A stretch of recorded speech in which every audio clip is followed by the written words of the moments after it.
Kwa jina naitwa Dr. Scholastica Christian Kevera. Ni mwenyekiti wa Umoja Kina Mama mkoa wa Njombe CCM, na pia ni mkurugenzi mtendaji wa kampuni ya Yono Auction Mart and Company Limited. Ni kampuni kongwe hapa nchini Tanzania, inaongozwa na mwanamama anaitwa Dr. Scholastica Christian Kevera. Ni mjasiriamali. Leo niko hapa mahususi naongea na nyinyi wenzangu waandishi wa habari juu ya sikukuu ya siku za wanawake duniani, siku ya mwanamke duniani. Dr. Tulia ameweza kuwa rais wa umoja wa mabunge duniani IPU. Si kazi nyepesi, yaani wazungu wanasubiri. Ni kazi kubwa sana. Kwa hiyo mwanamke sio kiumbe dhaifu. Na mimi niseme kwamba mimi nitauliza tu kwamba kwa nini siku ya mwanamke duniani? Kwamba wako mashujaa, wako waasisi ambao walianzisha hizi harakati za siku ya mwanamke duniani. Waliona nini?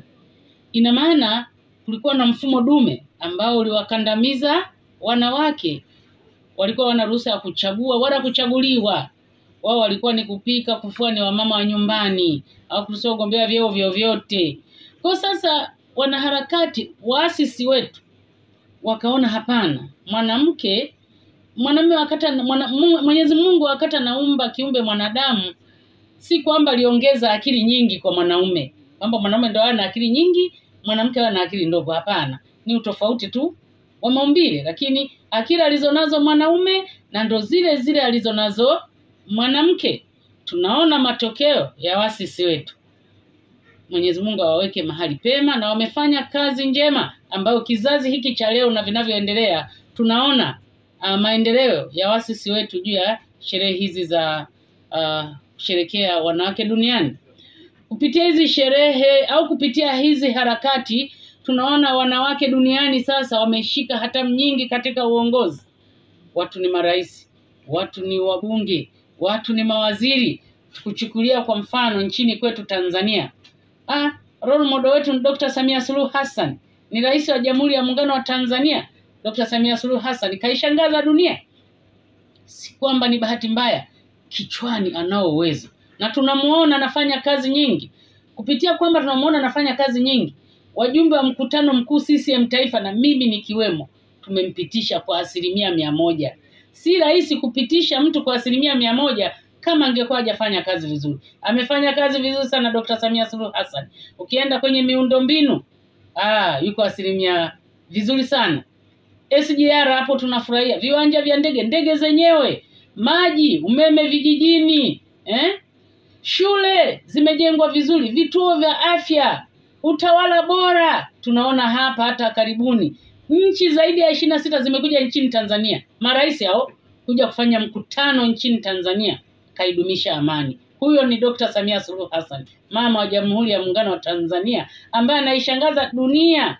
Dunia yote namwangalia Dr. Samia Suluhu Hassan. Ni role model ya wanawake, na hii ni matokeo ya wanaharakati ambao waliamini kwamba mwanamke sio kiumbe dhaifu katika kufikiri na wala katika kufanya kazi. Dr. Samia Suluhu Hassan ni shujaa wetu wa Jamhuri ya Muungano wa Tanzania, ni shujaa wa dunia kwa ujumla. Lakini pia viongozi ameenda pale kwenye utawala bora, kaipeleka dunia, kaipeleka Tanzania duniani. Tanzania international inaonekana. Tunaona kwamba hata imewezekana. Dr. Tulia anafanya kazi kubwa sana pale bungeni. Unamuona kakalia kiti, bunge limetulia. Huyo ni mwanamke.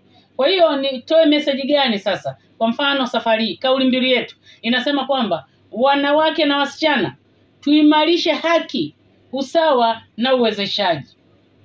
Tunaona anafanya kazi nzuri sana.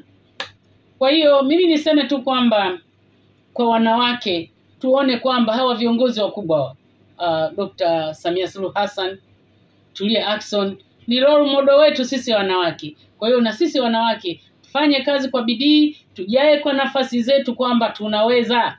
Nyakati za kusema kwamba ukae utawezeshwa hazipo. Mimi natoa message kwa mwanamke nikiwa mwenyekiti wa mkoa wa Njombe, kwa wanawake wenzangu wa mkoa wa Njombe, kwamba tunyanyuke tufanye kazi kwa bidii. Mama tunaweza. Mimi mwenyewe nikiwa mwenyekiti wa Umoja Kina Mama mkoa wa Njombe, nimefanya mambo mengi sana. Mkoa wangu unang'ara kiuchumi, siasa na kijamii. Nimekuwa nikizunguka kusaidia wahitaji mbalimbali. Nimeanzisha miradi pale ya viwanda vya sabuni. Nimewahamasisha kina mama kugombea. Ndio maana utaona wenye viti wa vijiji kule Njombe wako wengi. Kwa hiyo utawala bora nimeufanya vizuri mkoa wa Njombe. Naombea kina mama wenzangu wa mkoa wa Njombe, wakati ukifika, naambia ni haki ya kila mtu. Wakati ukifika ni haki ya kila mtu, awe diwani, uwe mbunge, awe nani, isipokuwa fomu ya rais tumeshamaliza. Lakini huku chini huku, wanawake waingie kwenye makata, wanawake waingie kwenye majimbo, wanawake waingie viti maalum. Ule uongozi haujatengewa kwa ajili ya watu fulani, ni kwa ajili yetu sisi wanawake. Tunaweza tukachukue fomu hizo tugombee, ili tuweze kushika uongozi na tuwatetee wanawake wenzetu ambao bado hawajapata fursa ya kuwa viongozi. Lakini nitoa angalisho kwa viongozi wenzangu wanawake kwamba hata tukishika hizo nafasi tuangalie majukumu yetu. Ukatili wa kijinsia umemea sana nchini Tanzania. Pamoja na kwamba tunatafuta hizo nafasi za uongozi, ile nafasi ambayo alitukabidhi Mwenyezi Mungu ya kuzaa kwa uchungu, tuangalie wale viumbe tunaozaa kwa uchungu, tuwalee kwa umakini. Watoto wetu wanafanywa vitu vya ajabu. Ni sisi wanawake wa kutulia chini na kuweza kulea vizuri watoto wetu. Nimepita kule Njombe vituo vya watoto yatima, unakuta watoto wako zaidi ya 200 wako vituoni. Wametupwa, wamefanya. Anayetupa watoto wale ni sisi wanawake tunaobeba mimba miezi 9. Mwenyezi Mungu atupe roho ya huruma. Tuweze kujaa kwa nafasi yetu, kwa wakati mwingine tulee watoto, manake kazi ya sisi wanawake ni kutengeneza kaya iliyo imara, hatimaye tunapata taifa lililo imara. Pia nichukue fursa hii kumpongeza Rais wetu wa Jamhuri ya Muungano wa Tanzania, Dr. Samia Suluhu Hassan, kwa kupata tuzo hii ya kimataifa, The Gates Goalkeeper. Ni rais wa kwanza barani Afrika kupata tuzo hii ya kimataifa. Kwa kweli sisi wanawake wa Njombe, kwa niaba ya wanawake wa Njombe, tunampongeza sana rais wetu mpendwa. Tunamwombea kila laheri katika kutimiza ndoto yake ya kuwaongoza wa Tanzania. Mama Samia, tunakupenda. Hongera sana.